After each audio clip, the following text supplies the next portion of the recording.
ঢাকার বিদ্রোহী ক্লাবগুলোর সাথে এখনো সমঝোতায় পৌঁছানো যায়নি। এরই মধ্যে নভেম্বরে প্রথম বিভাগ ক্রিকেট লিগ দিয়ে ঘরোয়া নতুন মৌসুম শুরুর কথা জানালো সিসিডিএম। বান্ডেল থাকলে প্রতি সেনমানিতে টাকা বাঁচবে।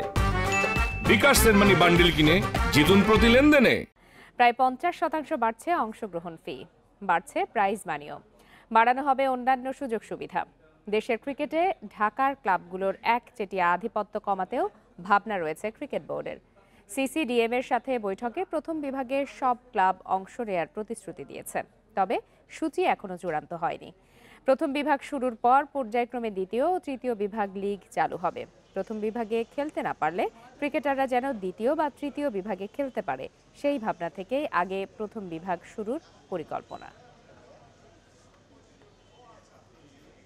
তারা সবাই লিগ খেলতে যাচ্ছে, এটা একদম ধ্রুব সত্য কথা, ট্রু স্টোরি।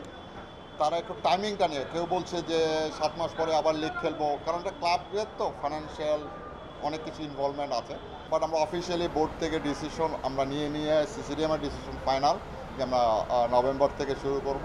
ফার্স্ট ডিভিশনের জন্য 5টা মাঠ দরকার। 5টা মাঠ আমার কাছে কনফার্ম, আমি 5টা না, আমি 7টা মাঠ অলরেডি কনফার্ম করে ফেলছি।